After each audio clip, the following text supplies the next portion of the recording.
मतगणना से पहले गौतम बुद्ध नगर में समाजवादी पार्टी की प्रेस कॉन्फ्रेंस हुई, जिसमें देखें क्या बोले सपा से जुड़े लोग।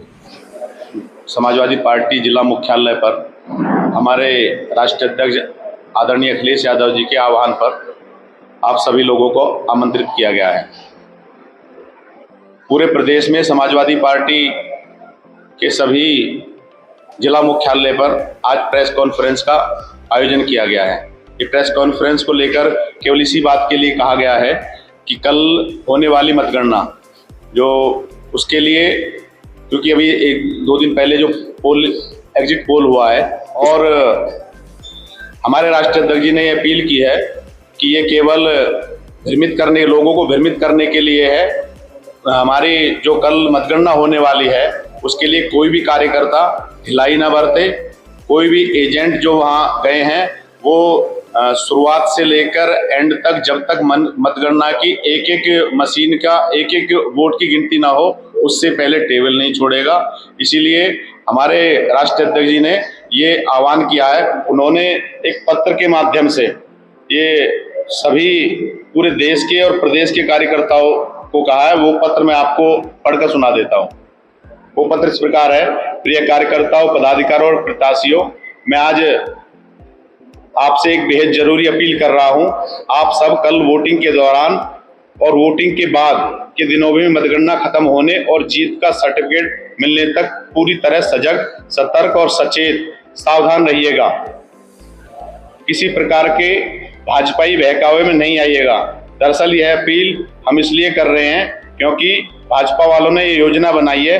कल शाम को चुनाव खत्म होते ही वो अपनी मीडिया मंडली से विभिन्न चैनलों से यह कहलवाना शुरू करेंगे कि भाजपा को लगभग 300 सीटों के आसपास बढ़त मिली हुई है, जो कि पूरी तरह से झूठ है। ऐसे में आपके मन में सवाल उठेगा कि भाजपा इस 2-3 दिन में झूठ बोलने से क्या मिलेगा, जबकि इंडिया गठबंधन की सरकार बनने जा रही है। इसके जवाब में हम आपको बता दें कि ऐसा झूठ फैलाकर भाजपा वाले आप सबका मनोबल गिराना चाहते हैं, जिससे आपका उत्साह कम हो जाए। आप लोग मतगणना के दिन सावधान और सक्रिय न रहें, जिसका फायदा उठाते हुए भाजपा के कुछ भ्रष्ट अधिकारी की मिलीभगत से मतगणना में धांधली कर सके। ध्यान रहे, जो भाजपाई चंडीगढ़ के मेयर चुनाव में कोर्ट द्वारा लगाए गए कैमरों के सामने धांधली करने में बेशर्म दुस्साहस कर सकते हैं, वो चुनाव जीतने के लिए कोई भी घपला घोटाला करने के लिए उतारू हो सकते हैं। इसलिए सजगता जरूरी है। इसलिए आप लोगों से यह विशेष अपील है, आप लोग किसी भी भाजपाई एग्जिट पोल के बहकावे में नहीं आए और पूरी तरह से चौकन्ना रहते हुए अपना आत्मविश्वास बनाए रखते हुए डटे रहें और जीत के अपने मूल मंत्र मतदान के संविधान को भी याद रखते हुए जीत का प्रमाण पत्र लेकर ही संविधान, लोकतंत्र और देश की जनता की जीत का उत्सव मनाएं। धन्यवाद।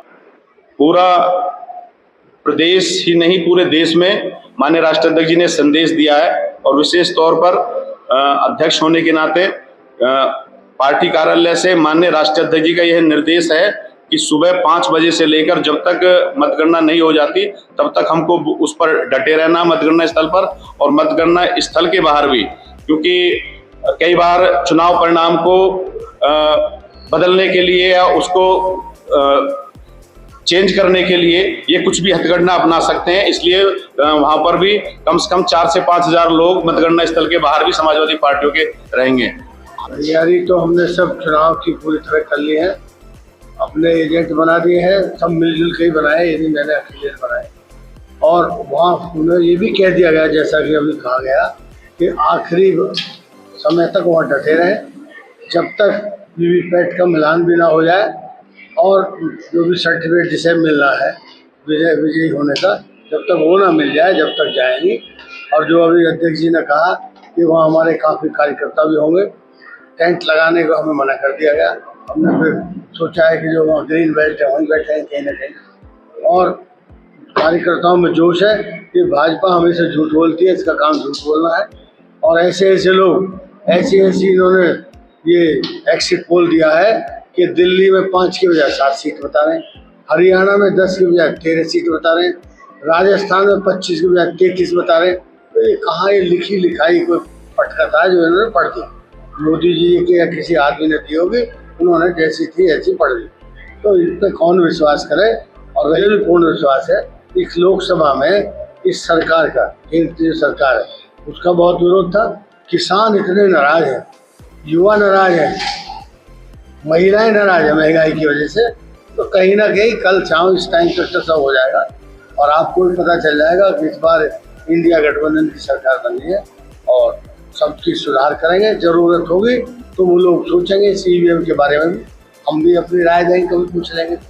गलत सिद्ध होंगे और बहुत बार गलत सिद्ध हुए हैं, ये पहली बार नहीं है। जो जमीनी सच्चाई है वो बिल्कुल अलग है। देखिए, एग्जिट पोल जो होते हैं ना, ये दफ्तरों में बैठ के तैयार किए जाते हैं। अगर ईमानदारी से वैज्ञानिक तरीके से एग्जिट पोल करें तो 543 लोकसभा क्षेत्र हैं देश में। अगर हर लोकसभा क्षेत्र में कम से कम 10 मतदान केंद्रों पे भी एग्जिट पोल करेंगे तो 10 कर्मचारी चाहिए, यानी 5000 कर्मचारी पूरे देश के लिए चाहिए। इनके पास इतने संसाधन ही नहीं होते इन एजेंसियों के पास। ये हवाई एग्जिट पोल होते हैं और ये सत्तारूढ़ पार्टी की हवा बनाने के लिए, उसके लिए माहौल बनाने के लिए और विपक्ष का मनोबल तोड़ने के लिए, विपक्ष के कार्यकर्ताओं में, ताकि एक ये हीन भावना आ जाए कि हम तो हार रहे हैं। और इसका कोई औचित्य नहीं है, इसकी कोई उपयोगिता नहीं है, कोई जरूरत भी नहीं है। ये फालतू की एक कवायद है जिस पर कायदे में तो बैन हो जाना चाहिए। क्या लगता है इस बार जीत कैसी? इस बार हमें ईमानदारी से ये लगता है कि NDA की सरकार नहीं बनेगी और जोड़ तोड़ करके अगर सरकार बनाने लायक स्थिति में पहुंच भी गए तो विपक्ष की बहुत सीटें आएंगी। जितना एग्जिट पोल जिस तरह एक तरफा माहौल दिखा रहा है भारतीय जनता पार्टी का और NDA का, वो स्थिति नहीं रहने वाली है। जमीनी सच्चाई बिल्कुल इसके विपरीत है।